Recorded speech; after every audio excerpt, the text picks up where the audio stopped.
Hey folks, today I'm going to talk about our pre-workout Whiskey Tango Foxtrot and why I think it's the best pre-workout on the market, or why I know it is.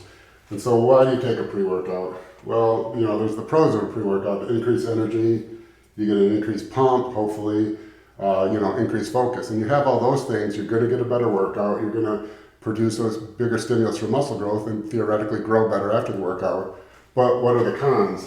Well, anything that increases energy is probably going to work through the fight or flight pathway, and you're going to increase cortisol. And cortisol is terrible. Cortisol doesn't care what it breaks down, it just needs energy. So it'll break down muscle tissue just as easily as it will glycogen or fats. And so we hate cortisol. The other thing is vasoconstriction. Anything that ramps you up causes vasoconstriction. So it's hard to get a pump when all your blood vessels are constricted. And then third, after the workout, after it wears off, you get that crash. And there's no worse feeling that, especially if you train in the morning. You get this pick-me-up to get you to the gym. You leave the gym, now you got to start your shift at work, and boom, you crash.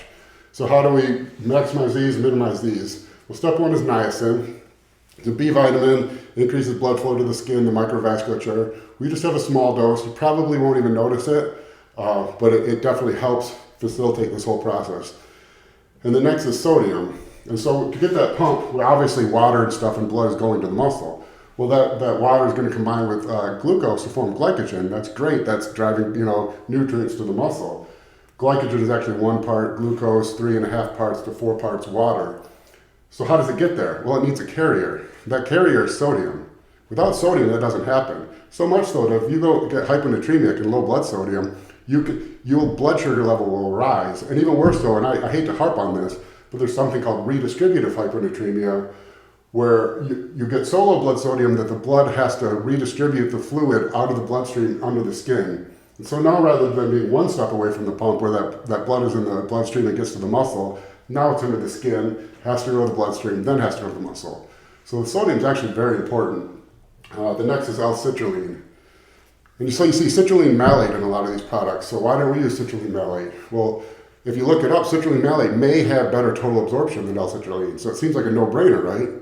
Well, let's look at the chemistry. What is citrulline malate? It's actually a combination of, I don't need to draw the molecule. It's a combination of L-citrulline and malic acid. And that malic acid might provide some productive benefits in the stomach to get it into the small intestine. The problem is, when do you take your pre-workout?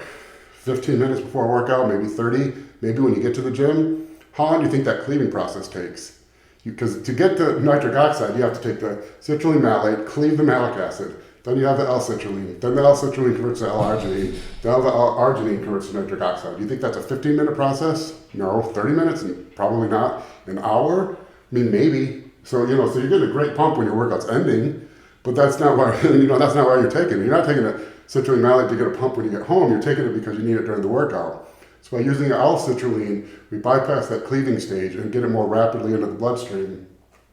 And so if there is a reduce in absorption, how do we mitigate that? Well, we added additional L-arginine, which is the one step closer to nitric oxide. And the body's weird because you think you're one step closer to the final product.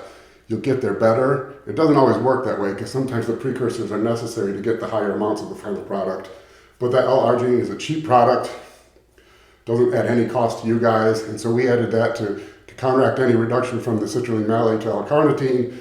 But so we got the benefit of all the L-citrulline getting converted to nitric oxide during the workout, and then we added the extra L-arginine on top of it. The next is beta-alanine, and so beta-alanine aids in the production of carnosine. Carnosine is like the janitor for muscle tissue. So when you train, you're producing this waste. That waste needs to be removed, and carnosine is actually what kind of removes that. And beta-alanine actually improves the rates of carnosine doing that action better than actual carnosine itself. But more importantly, also, it's going to aid in that crash afterwards. And so the beta-alanine is really going to help with that. And the next is Alcar or acetyl-L-carnitine, tons of benefits. Minimizes tissue damage in cancer, reduces nerve pain in diabetics, improves mood. It's a treatment for Alzheimer's, improves memory. People taking it have lower self-reported cases of depression. It's just a great product. The next is L-theanine. And so obviously we're going to have caffeine. How does caffeine work? Well, caffeine works as an adenosine antagonist. Caffeine actually isn't a stimulant. It's an anti-downer, basically. Adenosine kind of is the downer. So when you're tired, you have higher rates of adenosine. The caffeine doesn't wake you up, it just blunts that feeling so you don't notice that you're tired. The problem is that's not the smoothest pathway, and you get this kind of anxious, over kind of, I don't know, anxiety type of feeling. Everyone knows that jittery, anxious feeling when you've had too much caffeine. So how do we minimize that? Well, there's another neurotransmitter called GABA that L-theanine works on.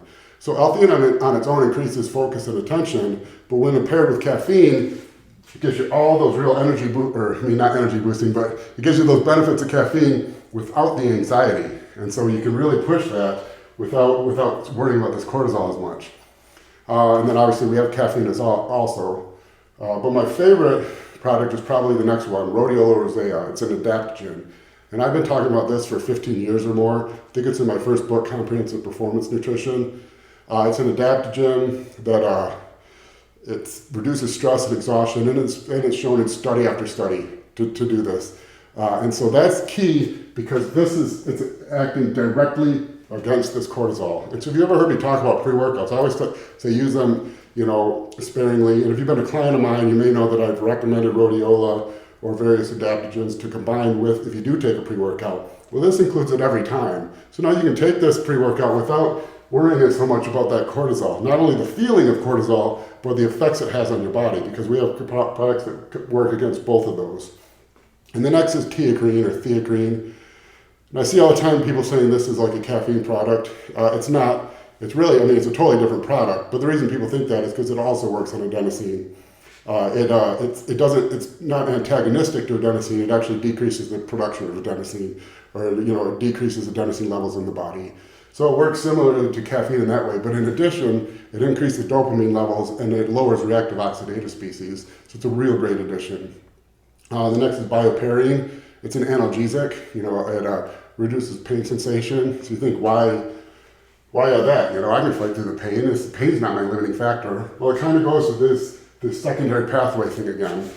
Anything that kind of ramps you up causes vasoconstriction, raises cortisol. Well, anyone who's taken any strong pain medicine knows that they kind of get the opposite effect. They're calm, they're not stressed, and they'll feel warm and flushed. And that's that vasodilation fighting against this. And so it actually does improve the pump, ironically.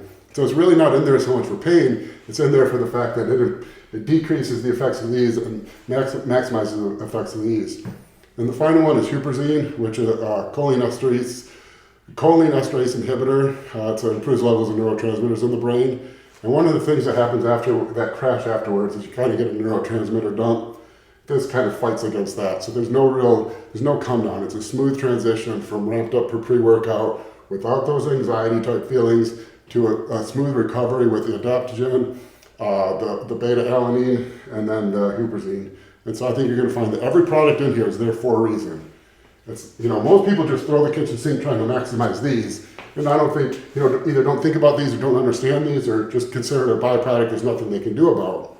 We went through and carefully formulated everything we could to maximize these like with the L-citrulline during the workout when we need it. And then also, every product, every side effect here has a specific product acting to counteract that. So you're going to get the energy, but it's going to be a smooth energy, not anxious. You're not going to get the come down, and you're not going to get the feelings or the physical effects of the cortisol.